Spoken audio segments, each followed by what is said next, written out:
এই বাসে এই বাস যে সবসময় খুব ভালোভাবে যাবে তা কিন্তু না, এদিক সেদিক হবে। অনেক সময় আপনার স্পিড ব্রেকার থাকবে, সেটা দেখবে না, ওর উপরে জোরে চালাবে, মানুষের একটু ঝাঁকুনি খাবে, এগুলি হবে। কিন্তু আলটিমেটলি আমরা দেখবো এন্ড অফ দ্য ডে সেটা আপনার চট্টগ্রাম যে পৌঁছতে পারলো কি পারলো না, দ্যাট ইজ দ্য পয়েন্ট। তো আমার হিসাব হলো কি, যদি ডিসেম্বরের মধ্যে নির্বাচন হয় তাহলে আমি মনে করবো যাত্রা ঠিকই আছে। এর মধ্যে এদিক সেদিক তো থাকবেই, দু একজন যাত্রী, দু একজন লোক বলবে 5 বছর থাকতে চায়, কেউ বলবে জনগণ চায়, কেউ বলবে যে আমাদের সবজির দাম কম, কেউ অনেক কিছু বলবে, এগুলো বলতে থাকবে, এগুলো কোনো ব্যাপার না। কিন্তু আজকে যেটা প্রধান উপদেষ্টা বললেন যে উনি ডিসেম্বরের মধ্যে নির্বাচন হবে এরকম মাথায় রেখে প্রস্তুতি নেওয়ার জন্য বলেছেন, এই জায়গাটা আমার পছন্দ হয়েছে। এবং আমি মনে করি উনি এই জায়গায় থাকবেন, কারণ উনি নিশ্চয়ই ওনার পিয়ারের মাধ্যমেও নিশ্চয়ই উনি একটা ফিডব্যাক নিয়েছেন যে যে জাহাঙ্গীর সাহেবের 5 বছর থাকার যে খায়েশ, এই খায়েশকে তো কেউ সাপোর্ট করছে এটা আমার কাছে মনে হয় না। কাজেই উনি থাকবেন। আর তাছাড়া উনি তো ভাই হাসিনা সরকার না, বিএনপির ওনার ভাগ্য ভালো যে বিএনপির মতো দল তাদের বিরুদ্ধে একাধিক কিছু যাওয়ার পরেও তারা কিন্তু কোনো ধরনের আন্দোলনে যাচ্ছে না। যে কোনো একটা দল আন্দোলনে যায়, ওনার ইমেজটা সারা দুনিয়ায় কী দাঁড়াবে এটা উনি ভালো মতো বুঝেন, উনি বোকা মানুষ না। কাজে আমি মনে করি নির্বাচন ডিসেম্বরে হবে, এবং যদি নির্বাচন ডিসেম্বরে হয় জনগণ যাকে পছন্দ করবে তারা তো ক্ষমতা হস্তান্তর করবে। তারা দেশ চালাতে পারবে কি পারবে না তাদের ব্যাপার, যদি না পারে জনগণ আবার তাদের ঘাট ধরে নামাই দিবে। জনগণই তো করে, হাসিনারে কে নামাইছে? জনগণ নামাইছে।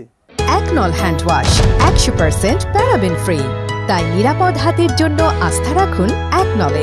কাজে জনগণের শক্তিকে যদি তারা ভুল মনে করে, না আমি ভুলে গেলাম, তাহলে তারা একই পরিণতি হবে। কাজে জনগণের শক্তির উপর আমার আস্থা আছে, এবং যারা আসবেন তারাও জনগণের শক্তিকে বিবেচনা মাথায় নিয়েই তারা ক্ষমতায় আসবেন। দেশ চালাতে না পারা কোনো কারণ দেখি না। যদি এই সমস্ত আনারি বৃদ্ধ লোকটা দেশ চালাতে পারে তাহলে পলিটিক্যাল পার্টিরা পারবে না কেন? খুব ভালো পারবে। আজিজুল ভাই, আপনারা যদি 16 তারিখে প্রধান উপদেষ্টার সাথে দেখা করবেন, আসলে তার কাছে আপনাদের বলবেন কি প্রত্যাশাটা করেন? আমাদের প্রত্যাশা, আপনি দেখেন টোটাল জনগণেরই প্রত্যাশা যে বাংলাদেশে একটা পলিটিক্যাল সেটেলমেন্ট আসুক। আমরা পলিটিক্যাল আনসার্টেনিটি চাই না। এটা আমাদের এই দেশে যে 17 বছর ব্যাপী যে অভ্যুত্থানটা হলো, 17 বছর ব্যাপী যে আন্দোলন সংগ্রাম, মানুষ রক্ত দিল কী জন্য? আমাদের মৌলিক অধিকারের প্রশ্ন ছাড়াও বড় যে প্রশ্ন ছিল যে আমরা আমাদের পছন্দের নেতাটা নির্বাচন করতে পারতাম না। মাকসুদ কামাল ভাই তার বক্তৃতায় কয়েকবার বলছে যে আমাদের পছন্দের নেতা, এটা একটা বড় অনুষঙ্গ ছিল আমাদের এই অভ্যুত্থানে। সেইটা নিশ্চিত হওয়া উচিত ছিল আরও আগেই।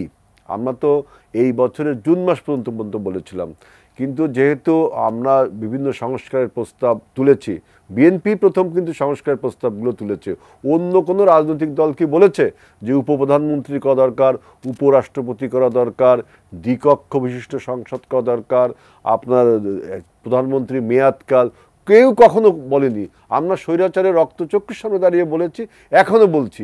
অথচ যারা এই মুক্ত যুগে এসে এই আপনি সংস্কারের কথা বলছেন, তারা এমনভাবে বলছেন যে নির্বাচনটাকে আপনি লিঙ্গারিং করছেন, একটা আনসার্টেনিটি তৈরি করছেন মানুষের মনের মধ্যে। এই আনসার্টেনিটি দূর করবেন। আরেকটি বড় কথা, এই সরকারের সবচেয়ে বড় ক্যারেক্টার, তিনি নিরপেক্ষ। তিনি নিরপেক্ষতা যেন কখনো না হারান। আমাদের কাছে এখনও মনে হচ্ছে তিনি তার নিরপেক্ষ অবস্থান ধরে রাখতে পারেনি।